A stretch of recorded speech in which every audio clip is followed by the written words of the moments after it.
സദുക്കായർ യേശുവിൻ്റെ അരികിൽ വന്ന് കുറേയേറെ സംശയങ്ങൾ ചോദിക്കുമ്പോൾ യേശു സദുക്കായരോട് പറയുന്നുണ്ട്, ദൈവവചനത്തെക്കുറിച്ചോ അല്ലെങ്കിൽ ദൈവത്തെക്കുറിച്ചോ നിനക്ക് ആഴമേറിയ വിശ്വാസമില്ലാത്തത് കൊണ്ടാണ് തെറ്റ് പറ്റിപ്പോകുന്നത്.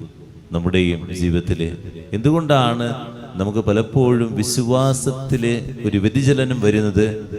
ഏതെങ്കിലും എംപറർക്കാരോ അല്ലെങ്കിൽ പെന്തക്കോസ്തുകാരോ നമ്മുടെ മുമ്പിൽ വന്ന് ഈ വചനത്തെക്കുറിച്ചൊക്കെ പറയുമ്പോൾ നമുക്ക് തെറ്റുപറ്റാൻ കാരണം എന്താ? കാരണം ഈ രണ്ട് കാര്യങ്ങളാണ്.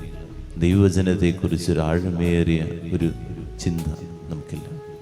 ദൈവത്തെക്കുറിച്ച്, ദൈവവിശ്വാസത്തെക്കുറിച്ച് ഒരു ആഴമേറിയ ബോധ്യം നമുക്കില്ല എന്നുള്ളതാണ്. നമ്മളൊക്കെ ജീവിച്ചിരുന്നാലും, ഈ ഭൂമിയിലായിരുന്നു കഴിഞ്ഞാലും, അല്ലെങ്കിൽ ക്രിസ്ത്യാനിയായി ഇത്ര നാൾ ജീവിച്ചിട്ട് പോലും നമ്മൾ ചിന്തിച്ചു നോക്കി, ഈ ദൈവവചനത്തിന് വേണ്ടി എന്തോ ഒരു സമയം നമ്മൾ കൊടുത്തിട്ടുണ്ട് എന്നുള്ളതാണ് നമ്മൾ ചിന്തിക്കേണ്ടത്. ദൈവവചനത്തിനെ ഒന്ന് ആഴപ്പെടുത്തി പഠിക്കാൻ നമ്മൾ എത്ര സമയം കൊടുത്തിട്ടുണ്ട് എന്നുള്ളതാണ് നമ്മൾ ചിന്തിക്കണം. ഇതിന് പരിശുദ്ധാത്മാവിന്റെ അഭിഷേകമുള്ളവർക്ക് മാത്രമേ പറ്റുള്ളൂ. ആത്മാവ് നിറയുമ്പോഴാണ് വചനം നമുക്ക് തുറന്നു കിട്ടുക. വചനം എന്ന് പറയുന്ന വലിയൊരു സാഗരം നമുക്ക് തുറന്നു കിട്ടുക. ആ വചനം തുറന്നു കിട്ടാൻ വേണ്ടി വചനത്തിന്റെ അർത്ഥങ്ങൾ മനസ്സിലാകണമെങ്കിൽ ഇരിക്കണം കർത്താവിന്റെ സന്നിധിയിൽ. അതിനെനിക്ക് മനസ്സുണ്ടോ? അതുപോലെ ഞാൻ വിശ്വസിക്കുന്ന എൻ്റെ ദൈവത്തിനെ കുറിച്ച് എനിക്കൊരു ബോധ്യമുണ്ട് എന്നുള്ളതാണ്.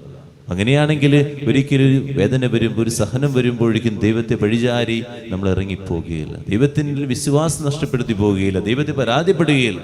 ആ ദൈവത്തിലെ ചേർത്ത് പിടിക്കുന്ന വ്യക്തികളായിട്ട് മാറും. അതുകൊണ്ട് ദൈവസന്നിധിയിൽ ധ്യാനാത്മകമായിരിക്കുമ്പോൾ, ആത്മാവ് നിറയുമ്പോൾ നിനക്ക് ഇതിൻ്റെ ആഴം അറിയാൻ പറ്റും. പ്രാർത്ഥിക്കാം.